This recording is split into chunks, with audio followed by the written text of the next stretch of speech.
Hey everyone, Mrs. Norris here, and I'm the 8th grade U.S. history teacher here at Hamilton Middle School.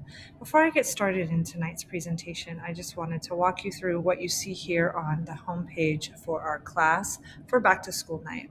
So on the left-hand side, this is the tutorial or the slideshow that I'm going to be walking you through this evening, and on the right-hand side is this video that you are watching. Okay.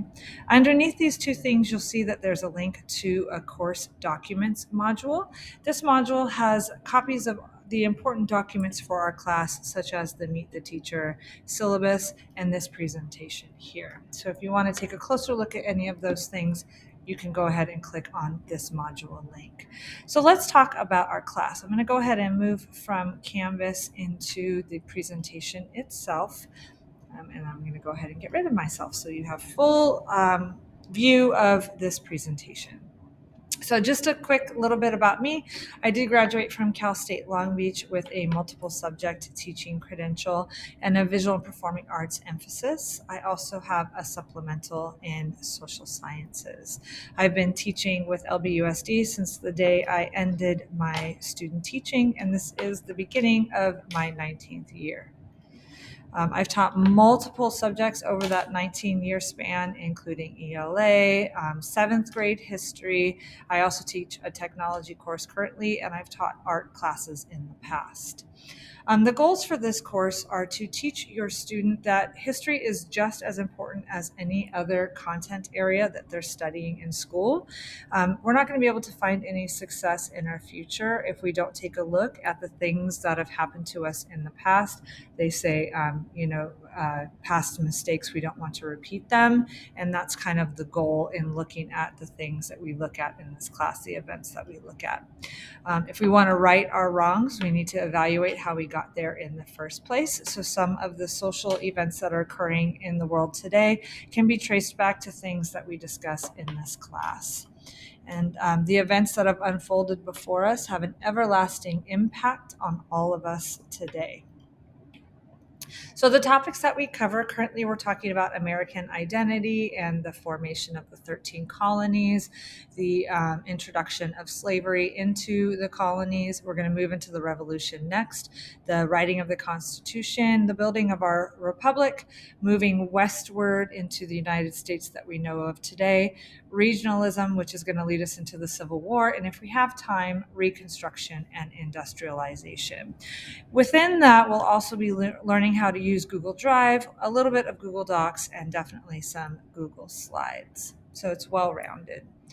The grading for my class, as you can see on the chart in front of you, mostly comes from your classwork. I very rarely give homework. It's usually something that you should have started in class, and if you didn't get to finish it, then you finish it at home. So the majority of the grade for this class comes from your classwork. And every once in a while, there will be a long-term project. I don't really consider that to be homework because you are given such a large amount of time, but that is worth 20% of your grade. When you're looking at your child's grade, you're going to notice a couple of things. You might see missing, and your student might be telling you repeatedly, no, I actually turned it in. So if there is a missing status on an assignment when you look at your child's grade, one of two things is happening. First scenario would be that it is a digital assignment. And if it was a digital assignment where they worked on it on the computer in class as well as at home if they didn't finish, that digital assignment wasn't submitted, and so it was marked as missing. Missing is automatically assigned this 60-point grade or 60%. The other scenario would be if it's marked missing, but that assignment was a paper assignment that we did in class. And the reason why it's marked as missing is because there's also a digital piece that has been provided for kids who might be absent due to quarantine. So that missing assignment that has the digital piece for absent students, even though your child may have done it on paper in class, it's still marked as missing until it's graded by me. So once that assignment has been graded by me, that missing will disappear. Okay, if any assignment is marked late, which we don't see in this example here, but if you see that on your own students, please understand that a late assignment is not going to be marked any points off for being late. It's only marked points off if it's not turned in at all. Okay. I do want to return to this slide just to show you really quickly that assignments are accepted up to 2 weeks after their due date for full credit. After that, I do not accept them and the assignment closes. So when an assignment is closed, I no longer accept any submissions. The expectation for my class is pretty self-explanatory. It's the way it's been since kindergarten, and these are eighth graders now. I know they're coming off of a very strange time with quarantine and online learning, but they still understand that there needs to be respect, be responsible, be safe, be present, be engaged, be meaningful, and be positive. So this is what I expect for my class. And when there is a guest teacher, I have those same expectations. My management course tools are the same as probably it's been their entire school years. If there's a problem, I try to address it in class. Students get 3 strikes, and after 3 strikes, depending on what the issue is, I may remove them from class for the day and give a phone call home, or I may send them to the office with a referral. I very rarely do referrals, and I like to keep it that way. So I try to deal with issues in class as much as possible. If you have any questions, the best thing to do is to download the 2 apps that are associated with Canvas. We have the parent app and we have the student app. Also contacting me through Canvas, in the inbox, you'll see a little inbox symbol on your sidebar once you have logged in as a parent. If you email me through that, I'm pretty on top of keeping up with those emails. And before I do the last slide, I just wanted to speak a little bit about our class homepage. So every time that the students log into Canvas for my class, they're going to see a home screen similar to what you see in front of you here. So everything is linked, and I try to be as clear as possible when it comes to due dates and close dates. So a due date is when the assignment is expected to be submitted, and if it's not submitted on time, it will be marked as missing until it gets turned in. A close date means that the assignment is closed and no more submissions will be accepted. That close date is always 2 weeks after the due date. So once a close date has approached and gone and passed, I will not accept those assignments anymore. And the grade that's in the grade book is the grade that will stay. Students will always see the purpose of what we're doing, our learning intentions, and they're always going to see if there's something that they can do for extra credit, if that's available to them for that assignment. Okay, so this is what students see. We have our assignments list, our grades, and then our modules. So I'm going to return back to our back to school night again before I wrap up the presentation here and show you the course documents module. So if you click on that course documents module, it's going to take you to a list of our documents. So we have this presentation I've given to you right now.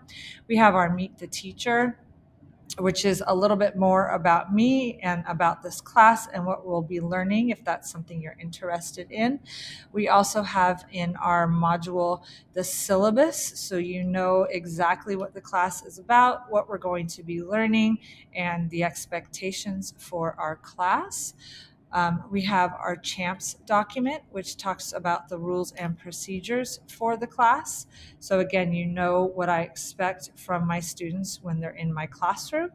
And then finally, we have the presentation that I gave to all of the students about the rules and procedures that I've spoken about in this video here. Okay, so hopefully everything has been covered that's going to answer any questions you might have. But just in case I haven't answered all of your questions, at the end of the slideshow that is posted on our Back to School Night home screen, or in the module, the very last slide, so I'm going to take you there on this page as well. you'll see a parking lot form. So if you click on that parking lot form, it's going to take you to a form where if you have any further questions or concerns, anything I might not have addressed in this presentation or something you want to talk to me about from this presentation, if you could fill out this form with your student's last name, your student's first name, what class period they have history with me, what I should call you if I do need to call or send you an email. If there's a language other than English that you feel more comfortable speaking, let me know so I can get us an interpreter. And then whatever that question, comment, or concern may be, go ahead and write it here. Okay. And then however you would like for me to respond, please let me know. And there's more information related to that down below.